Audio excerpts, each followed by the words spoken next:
Now in this video, I'm going to be talking about why players don't like Temple. I wouldn't say he's hated, but if players don't like him, they're rather indifferent to him, or they just straight up had the worst experience somehow and are so turned off by him that they'd rather delete him every time they get apart from him or something. I don't know. But he is not a bad frame. There are people that don't like him for a few reasons, and funnily enough, it's about the same reasons that other players like him. So the first reason is the forced rhythm gameplay. Something that a lot of people love because of its high activity playstyle and everything. A lot of people hate because it forces you to focus on the pendulum in the middle of your screen rather than the action in front of you.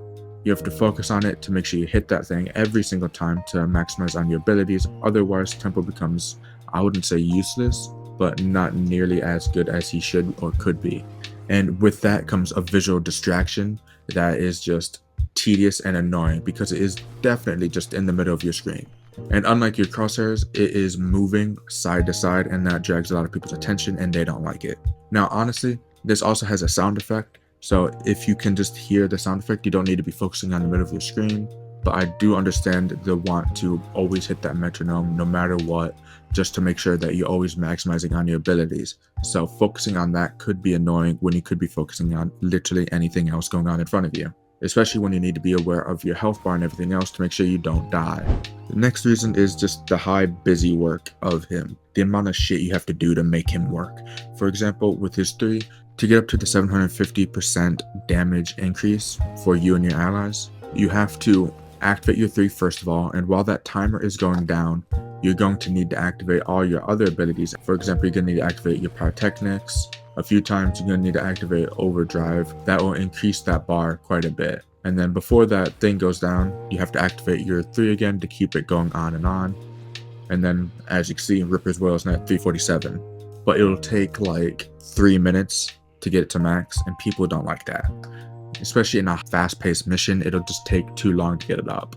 The way I see it, Tempo is best for disruption missions and just long survival missions. But they don't like how long it takes to maximize on the damage and maintain survivability and all this other stuff. They find it to be a tedious gameplay loop. And honestly, I kind of understand it.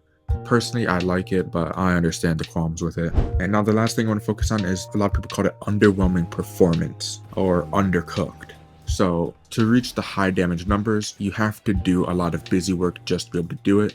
Meanwhile, other frames come like that straight out of the gate and they feel it's more than unfair.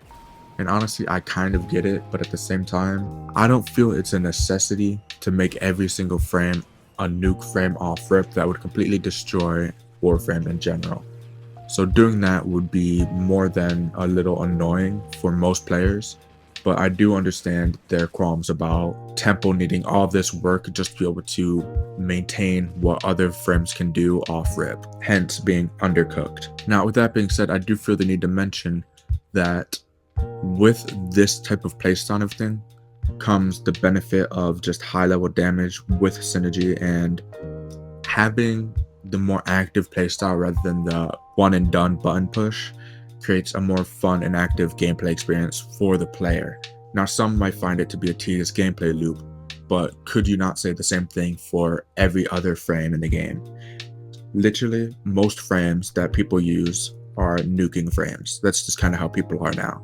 So for example, let's take Noko, for example. Noko, you cast this 4, everything dies. It starts bouncing and everything starts ricocheting, dying over and over again. You cast this 2, you gain energy and power, and then you cast this 4 again and everything starts dying over and over again. It just racks up a lot of damage. Instead, Noko is a one and done button push. You can't say that's not tedious gameplay loop. And Noko, for the most part, you're just sitting there jumping on a mushroom, which is just, boring. Either way, my point is that most frames have their own gameplay loop, and you can define it as tedious depending on what you find fun. A lot of people hate Noko because of that. A lot of people hate Ember for that and more, considering Ember is more tedious than Temple. And that's the same reason why a lot of people just hate Revenant, because of his one and done button push being his 2 and then just being a weapon frame after that.